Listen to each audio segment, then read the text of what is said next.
चलो ठीक है राजीव, आराम से जाना और ऑफिस पहुंचकर फ़ोन ज़रूर करना। ठीक है डॉली, शाम को लेने आऊँगा। Bye bye. हेलो डॉली, और कैसे हो? मैं ठीक हूँ प्रीति। मैंने सोचा आज मैं ही जल्दी ऑफिस पहुंच गई हूँ, लेकिन आप भी मेरे साथ साथ ही पहुँचे हो। आज रास्ते में ट्रैफिक नहीं था, इसीलिए जल्दी पहुंच गई। डॉली, एक बात बताओ, तुम्हारी अच्छी खासी सैलरी है, फिर भी तुम अपने हस्बैंड के साथ रोज रोज बाइक पे क्यों आती हो? गाड़ी क्यों नहीं ले लेती? अब देखो, मेरी और तुम्हारी सैलरी ऑलमोस्ट बराबर ही है। मैंने तो अपनी पर्सनल गाड़ी ले रखी है। चलो माना तुम गाड़ी नहीं लेना चाहती हो, तो कम से कम कैब से आ जाया करो। क्यों धूल मिट्टी में अपने पति के साथ बाइक पे धक्के खाती आती हो? प्रीति, मैं अपनी सैलरी में गाड़ी तो आराम से ले सकती हूँ, लेकिन अगर मैंने गाड़ी ले ली ना तो अपने हस्बैंड के साथ ऑफिस आने जाने का मौका छोड़ दूँगी। मुझे बहुत अच्छा लगता है जब वो सुबह मुझे ऑफिस छोड़ने आते हैं और शाम को मुझे ऑफिस से लेने आते हैं।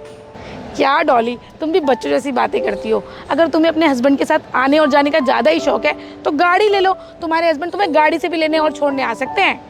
प्रीति, बात तुम्हारी बिल्कुल ठीक है, लेकिन तुम ना मेरे हस्बैंड को नहीं जानती हो। मेरे हस्बैंड ना बहुत स्वाभिमानी है। वो अपने ही पैसों से गाड़ी लेना चाहते हैं और उसके लिए वो पैसे जोड़ भी रहे हैं। और रही बात मेरी सैलरी की, मेरी सैलरी तो घर के लोन में चली जाती है और मेरे भाई की MBBS की पढ़ाई में चली जाती है।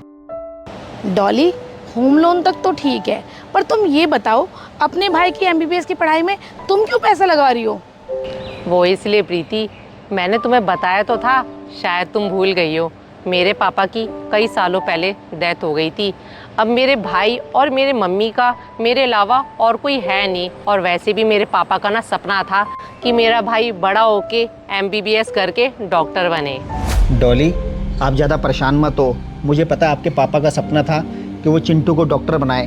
कोई बात नहीं, अगर आपके पापा नहीं रहे तो हम करवाएंगे चिंटू को MBBS और उसको डॉक्टर बनाएंगे। थैंक यू राजीव, आप मेरे और मेरे परिवार वालों के लिए कितना सोचते हो। डॉली, तुम बहुत लकी हो जो तुम्हें इतने सपोर्टिव हस्बैंड मिले हैं। बहुत कम ही हस्बैंड होते हैं जो अपनी वाइफ के घर वालों को अपना मानते हैं और उनका दर्द समझते हैं। प्रीति, मैं तुम्हारी बैंक स्टेटमेंट चेक कर रहा हूँ। तुमने अपने पापा को 10,000 रुपये ट्रांसफ़र किए हैं। हाँ विशाल, वो क्या है ना, घर पर शॉर्ट सर्किट हो गया था। घर की सारी वायरिंग जल गई थी। पापा के पास पैसे नहीं थे। पापा ने मुझसे मांगे तो मैंने पापा को 10,000 रुपये ट्रांसफ़र कर दिए।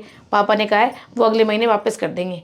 प्रीति, अपने घर वालों से ना पैसे का व्यवहार मत रखा करो। आज 10,000 रुपये मांग रहे हैं, कल 1,00,000 रुपये मांगेंगे। अपनी बेटी से ना उन्हें पैसे लेते हुए शर्म आनी चाहिए, बेशरम कहीं के। अच्छा प्रीति, भले ही मेरे हस्बैंड की सैलरी कम है, लेकिन मेरे हस्बैंड का दिल बहुत बड़ा है। जितना वो अपने परिवार वालों के लिए सोचते हैं ना, उतना ही वो मेरे परिवार वालों के लिए सोचते हैं। और सबसे अच्छी बात तो उनकी मुझे ये लगती है कि वो मेरे हर अच्छे बुरे समय में मेरे साथ खड़े रहते हैं। मम्मी, जैसा आप डॉली के बारे में सोच रहे हो ऐसा कुछ नहीं है। ज़रूर आपको कोई गलतफहमी हुई है। चलो कोई बात नहीं, मैं कल आता हूँ, आपसे बात करता हूँ। ठीक है मम्मी। डॉली, आप बिल्कुल भी चिंता मत करो, मैं आपको किसी के सामने बुरा नहीं बनने दूंगा।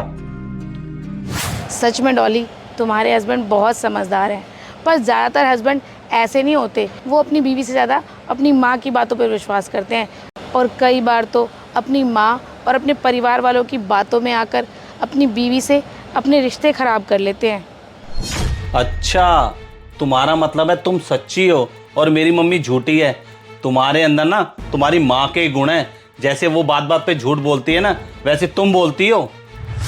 विशाल, आप बात बात पर मेरी मम्मी को बीच में क्यों ले आते हो? जब बात हमारे बीच में हो रही है तो हमारे बीच में ही रहनी चाहिए। मैं क्या आपकी मम्मी को बीच में लाती हूँ? अरे तुम मेरी मम्मी को एक बार बीच में ला के तो देखो। मैं अपनी मम्मी के बारे में कुछ नहीं सुन सकता हूँ। ये जो तुम नौकरी कर रही हो ना, इसे छुड़वा के तुम्हें घर बैठा दूंगा। और जो मैंने तुम्हें ये ऐशो आराम दे रखे है ना, एक झटके में छिन जाएंगे।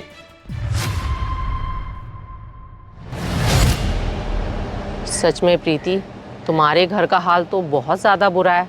मैं तो बस इतना जानती हूँ, ससुराल चाहे जैसा मर्जी भी हो, लेकिन हस्बैंड को हर हाल में अपनी वाइफ का ही साथ देना चाहिए।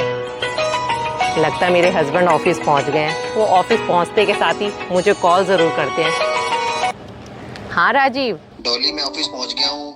चलो अच्छी बात है। अच्छी बात तो ठीक है, लेकिन 11 बजे अपनी दवाई जरूर खा लेना, कहीं भूल जाओ।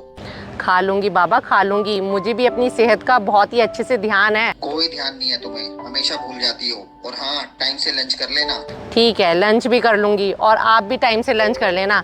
चलो मिलते हैं शाम को, बाय। डॉली, एक बात बोलूँ, तुम बहुत लकी हो जो तुम्हें इतना प्यार करने वाला हस्बैंड मिला है। आज मुझे एक बात समझ आ गई है, एक वाइफ को ना अपने हस्बैंड से पैसों से ज़्यादा इज्जत और प्यार चाहिए होता है। चलो ऑफिस चलते हैं।